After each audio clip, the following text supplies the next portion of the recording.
მოგესალმებით, გილოცავთ ნათლისღებას, ყველა იმ ადამიანს, ვინც აღნიშნავს და თავისუფლებას ინდისის პატიმრებს მე ყოველთვის ყველა ეთერს ამ სოლიდარობის გამოხატვით ვიწყებ ხოლმე და დღეს თითქოს არის რაღაცა მოლოდინი, რომლის შექმნასაც ხელი შეუწყო მათ შორის ყაველაშვილმა თავისი ცალკბად გაკეთებული კომენტარით და ეს მუსირებს ეს საკითხი და მესმის განსაკუთრებით ოჯახის წევრების, სინდისის პატიმრების ოჯახის წევრების, რომლებიც არიან მოლოდინში. მესმის ასევე თავად პატიმრების, მიუხედავად იმისა, რომ პირველ რიგში ხაზგასმით უნდა ითქვას, თითოეული სინდისის პატიმარი არის გაცნობიერებულ ბრძოლაში.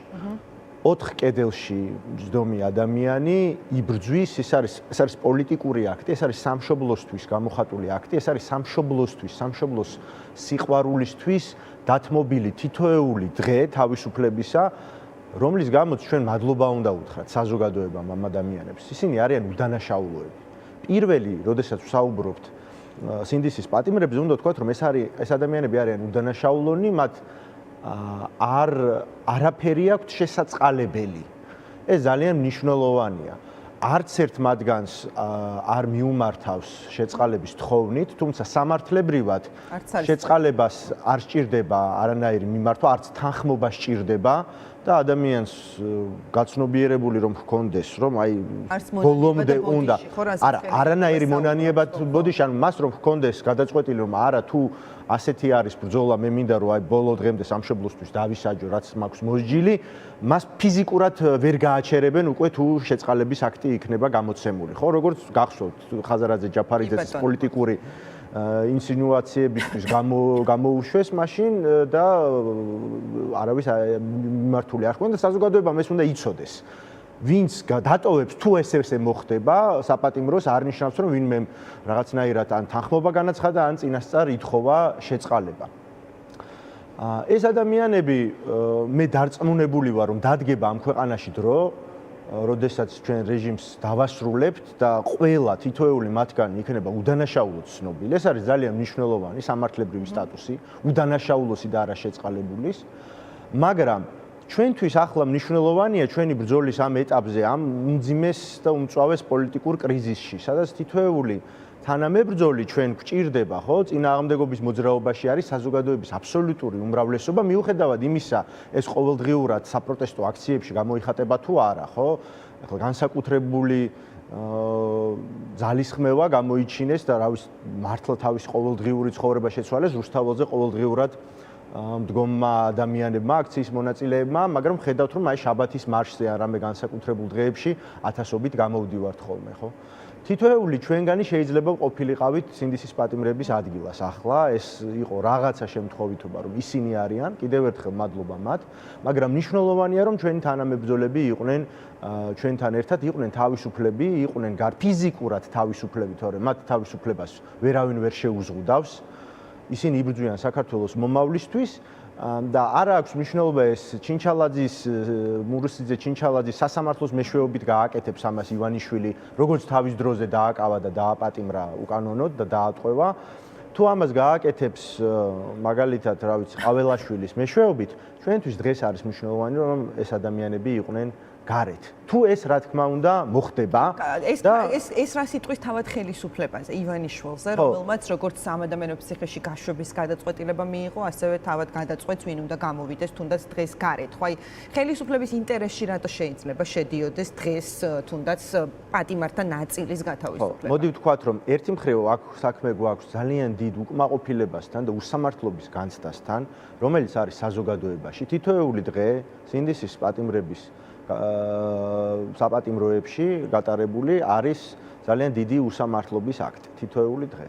და ეს აწუხებთ მათ შორის ნეიტრალურ, ჩუმადმყოფ, პასიურ და ქართული ოცნების ამომრჩეველთა ნაწილსაც კი, ხო, ვინც ძალიან რადიკალი ქოცი არ არის, მათ აწუხებთ, ხო? ისინი ხედავენ, რომ სრულიად უდანაშაულო ადამიანები ან ისეთი სასაცილო მიზეზებისთვის, ხო, ჩვენ ბევრი რამ ვნახეთ, რის გამოც ხედან ახლა პატიმრები მზია ამაღლობელის საქმე იქნებოდა, ის შიმშილობის საქმეები იქნებოდა, ახალგაზრდები, არაჩვეულებრივი შესანიშნავი ახალგაზრდები, მსახიობები, ახლა ყველას სახელი შეიძლება ისეთ ცნობილი არ იყოს საზოგადოებისთვის, თუმცა ყველა ზღვაწლი თანაბრად მნიშვნელოვანია და ეს ღვაწლია ნამდვილად, მაგრამ იქ ანდრო ჭიჭინაძე არის, ზვია ცეცხლაძე არის, ღიმილის ბიჭები, გორგაძე, მიმინოშვილი, ვინც არიან, ხო?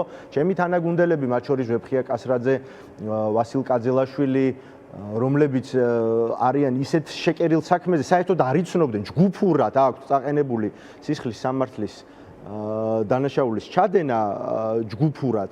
როდესაც ისინი საერთოდ არ იცნობდნენ იმ ადამიანებს, ვინც მსჯავრდებულები არიან აი ამ ჯგუფის წევრობაში და ორგანიზატორობა დააბრალეს საერთოდაც. ამას ხომ ხედავს საზოგადოება?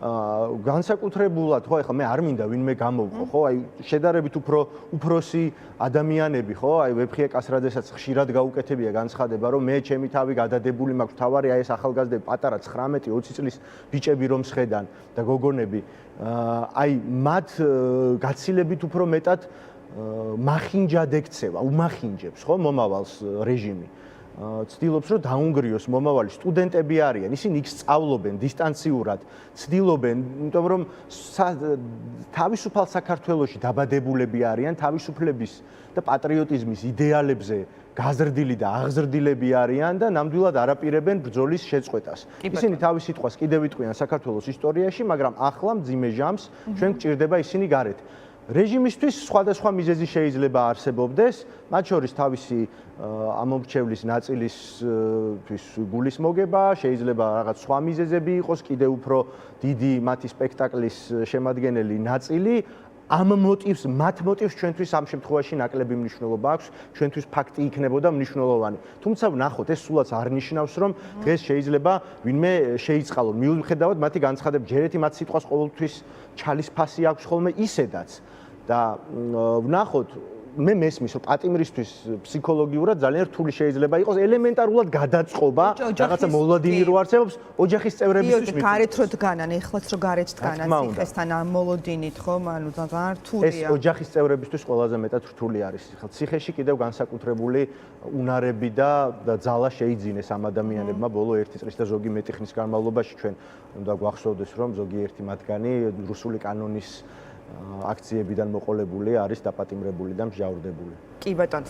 და გიორგი მინდა გკითხო ასევე პარტიების აკრძალვის თემასთან დაკავშირებით უფრო სწორედ იყო განცხადებები რომ აი პარტიებს რომლებსაც გემუქრებათ სწორედ ქართული ოცნება რომ კონსტიტუციის დონეზე აკრძალოთ და თქვენი პოლიტიკური გუნდით შედის მათ შორის თქვით რომ რაღაცა გაერთიანდებით და ერთიანი ძალებით იბრძოლებთ მათ შორის საკონსტიტუციო სასამართლოში რა სიტყვით ამ მიმართულებით რაღაცა ერთი პერიოდი თითქოს დაძრავს თავად ხელისუფლება აი ამ საკითხს სარჩელიც გაგზავნეს საკონსტიტუციო სასამართლოში მაგრამ მაინც ასე თუ ისე გაყინულს გავს ეს პროცესი ყოველ შემთხვევაში დიდი ენთუზიაზმი აგანძრა შინაარსის განცხადებებსაც აკეთებდნენ თქმედებაში მათი მხრიდან არ გამოიხადება რატო ეს როგორ ფიქრობთ აი რაზეა დამოკიდებული აი ეს პროცესი როდის უფრო გაცოცხლდება ესე ვთქვათ მოდი მე დავაზუსტებ და საზოგადოებასაც შევახსენებ რამდენიმე მნიშვნელოვან გარემოებას. ჩვენ ძლიერმა საქართველოს ლელომ შევიტანეთ სარჩელი საკონსტიტუციო სასამართლოში, კონსტიტუციური სარჩელი იმ კანონმდებლობის არაკონსტიტუციურობის თაობაზე, რომელიც მიიღო ქართულმა ოცნებამ დაჩქარებული წესით ოქტომბერში გასული წლის და მანამდე კიდევ გაზაფხულზე. ეს არის აშკარად სამართლებრივად ანტიდემოკრატიული, არაკონსტიტუციური საერთაშორისო სტანდარტების შეუსაბამო კანონმდებლობა და ახლა ამ კანონმდებლობით უნდათ რომ აკრძალონ პოლიტიკური პარტიები. ჩვენ ეს გავასაჩივრეთ რა თქმა უნდა არ გქონია არც მაშინ მოლოდინი ამ საკონსტიტუციო სასამართლოსი, იმიტომ რომ ნებისმიერი სახელმწიფო ინსტიტუტი, საერთო სასამართლოები და საკონსტიტუციოც მათ შორის არის ქართული ოცნების პირდაპირ დავალების შემსრულებელი, მათ ხელში არსებული მექანიზმი დეპარტამენტებია რეალურად პარტიის. ჰქვია უბრალოდ ყველა სხვადასხვა უწყების სახელი. მაგრამ მნიშვნელოვანი არის სამართლებრივი ბრძოლა, ყველაფერს რომ თავი დავანებოთ, საერთაშორისო სამართლებრივი ბრძოლა არის ის ეტაპი, რომელიც დაგვრჩა ჯერ კიდევ საქართველოში, რა ვიცი, ვართ ადამიანის უფლებათა ევროპული კონვენციის მონაწილენი და სტრასბურგის სასამართლოს შანსიც არსებობს, ბუნებრივია საქართველოს მოქალაქეებისთვის, მაგრამ ასევე მნიშვნელოვანია ისტორიულად, რომ დოკუმენტირებული იყოს ბაზა.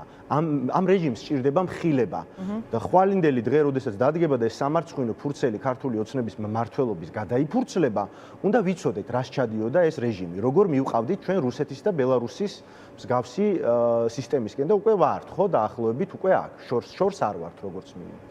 ჩვენ გავასაჩივრეთ ეს კანონმდებლობა მანამ სანამ მიუხედავად იმისა, რომ იყო მოლოდინი, არ ვიცოდით ჯერ კიდევ ვიქნებოდით თუ არა ასაკრძალი, ანუ მათ სარჩელამდე, იმიტომ რომ დემოკრატიის დაცვა ჩვენთვის არის მნიშვნელოვანი. შემდეგ მათ შეიტანეს უკვე სარჩელი 88 ვითომ დეპუტატმა არალეგიტიმური პარლამენტის პარტიების აკრძალვაზე და ბუნებრივია ჩვენ ამ შემთხვევაში სამართლებრივად გამოვდივართ მოპასუხეები, ეს იმას არ ნიშნავს, რომ ჩვენ რაღაცა ერთობლივად ვიბრძვით. ეს ფაქტობრივად ესე მოხდა, რომ ჩვენ წინააღმდეგ ერთიანი სარჩელი შევიდა. ესეც იყო ცხადია რეჟიმის დრამატურგიის შემადგენელი ნაწილი. ეს სარჩელი იმდენად აბსურდულია, რომ ყველაფერს რომ თავი დავანებოთ, ეყრდნობა, ან მისი მტკიცებულება არის მხოლოდ და მხოლოდ წულუკიანის, ეგრეთ წოდებული კომისიის დასკვნა. სამართლებრივი აბსურდი, ეხლა მე არ მინდა დეტალებში შევიდე, მაგრამ კარგად გავიხსენოთ, ხო, გასულ წელს შექმნეს წულუკიანის კომისია კონკრეტული მიზნით, რომ პოლიტიკური პარტიების და პოლიტიკური ოპონენტების წინააღმდეგ ეწარმოებინათ დევნა, რომ საქართველოს დაედანაშაულებინათ 2008 წლის ომში, რომ რუსეთის გული მოეგოთ და აი ამას მოჰყვა უკვე იქ ვითომ პარლამენტი, ეგრეთ წოდებული პარლამენტის წიაღიდან წამოსული დასკვნა მომზადდა და შემდეგ ახლა საკონსტიტუციო სასამართლოში უნდათ რომ გაგრძელდეს. ვადებს რაც შეეხება უკვე ის 9 თვიანი ვადა ამ ახალი კანონმდებლობით, ჩვენს მიერ გასაჩივრებული კანონმდებლობით უკვე ჩართულია, მესამე თვე არის წასული. გვახსოვს ხო, რომ დიდი მოლოდინი გააჩინეს, უცებ შეიტანეს ეს სარჩელი, ორი კვირა კიდევ იძახდნენ, რომ აი დღეს ხვალ, სამართლებრივად სრულიად დაუსაბუთებელი სარჩელი შეიტანეს და საკონსტიტუციო სასამართლოს დუმს. ცხადია ეს არ არის მათი გადაწყვეტილება, მაგრამ ეს ვადა უკვე წასულია, მიმდინარეობს და კიდევ ერთხელ ადასტურებს თუ რამდენად პოლიტიკური არის ეს ყოველივე. ახლა პარტიების აკრძალვა ნორმალურ ქვეყნებშიც ხდება, მაგრამ იქ დემოკრატიის დასაცავად აკეთებენ ამას უკიდურეს შემთხვევაში. ჩვენთან მხოლოდ და მხოლოდ ოპონენტების პოლიტიკური ველიდან გასაქრობად. ჩვენ ვიბრძოლებთ, ბუნებრივია, საკონსტიტუციო სასამართლოშიც ვიბრძოლებთ, ძალიან მალე ალბათ გაააქტიურებენ ამ საკითხს, იმიტომ რომ არ ამგონია ეს ერთ კვირაში მოასწრონ, დაველოდებით და ჩვენი პასუხი იქნება შესაბამისი. ვიბრძოლებთ ქუჩაში, ვიბრძოლებთ სასამართლოში, ვიბრძოლებთ იმისთვის, რომ ჩვენმა საერთაშორისო პარტნიორებმა წნეხი გაზარდონ და სანამ ჩვენ გვექნება ნორმალური ქვეყანა, უნდა მოვიპოვოთ ახალი არჩევნები და შევცვალოთ ეს რეჟიმი.